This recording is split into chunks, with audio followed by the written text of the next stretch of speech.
Hello, welcome. Let me show you how I cook perfectly finger-licking bubbly egusi soup. Let's go.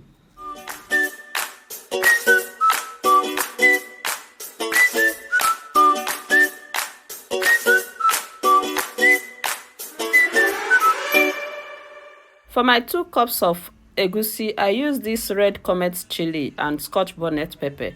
Blend with onions and season the meat with it.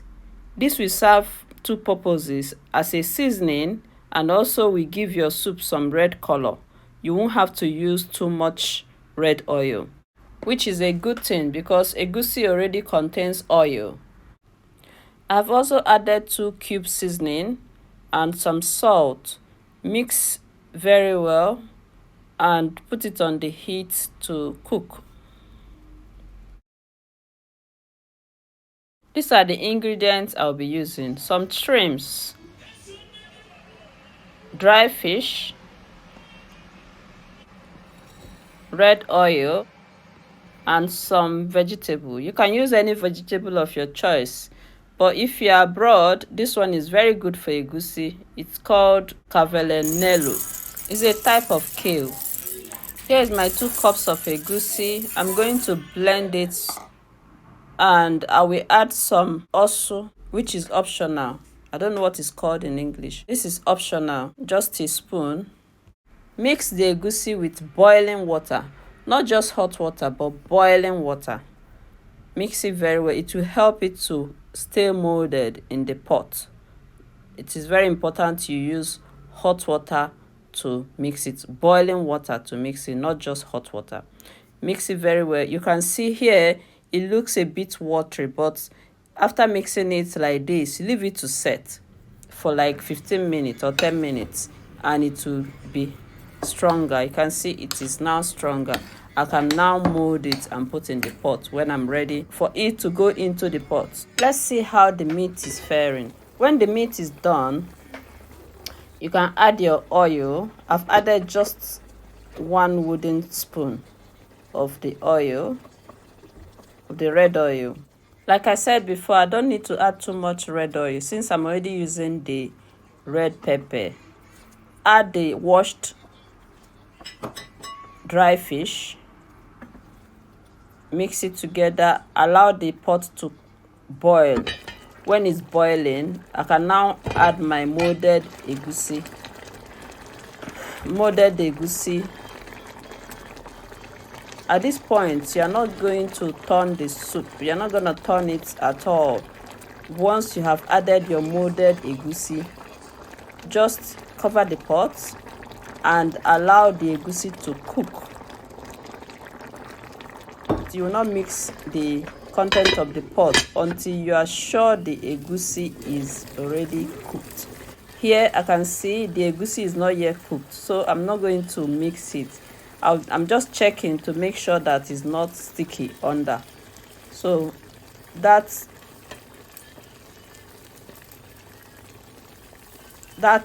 making sure it's not sticky under. I'm not mixing it at this point because the egusi is not yet done. So you have to make sure that the egusi is totally done before you can go ahead to mix your soup, your pot of soup. Add the shrimps. The soup is almost getting to done. So, but once the egusi is done, that is it. So I've added the shrimps and I'm still not mixing it.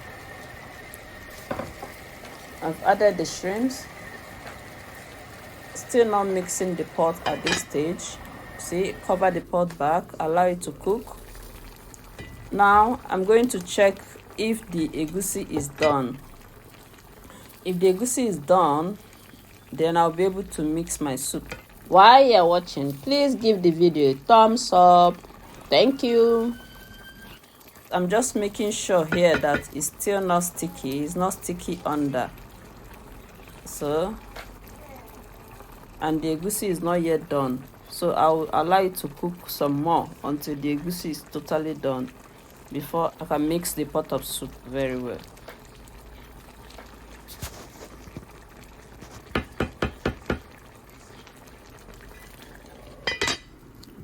So this is it again. This is like after 10 minutes of cooking the soup, and I can see the egusi is done now. The molded egusi is done. So I can either go ahead to break it with the spoon, break some of it if I want to. See, the egusi is totally done now. So I can go ahead to break them into pieces if I want to, or I leave them that way. They will break eventually by themselves. So here you put your seasoning. Make sure it tastes for salt. Taste for salt. And the soup is almost done.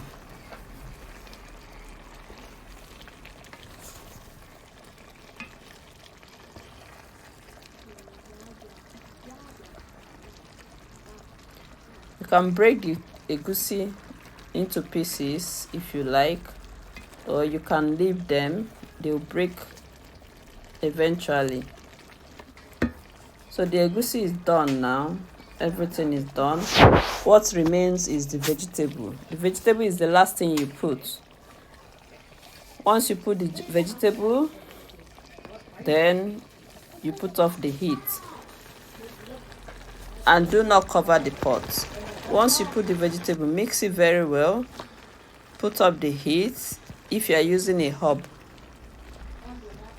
if you're using gas, you can allow it to cook for like a minute before you put up the gas, but do not cover the pot. If you cover the pot, the green color of the vegetable will change. It's no longer gonna be green. So if you like your vegetable to remain green, do not cover the pot once you have put the vegetable until your soup is totally cold before you can cover the pot completely. I hope you have learned something today. Thank you so much for watching this video, for watching till the end. Please give the video a thumbs up and subscribe to my channel if you have not done so. So here I'll be eating this with fufu, not fufu per se. I'll be eating this with swallow. You can see this looks so delicious, and it tastes as it looks. It's as delicious as it looks. Thank you so much for watching. I hope to see you very soon in my next video. Bye. Give the video a thumbs up. Bye.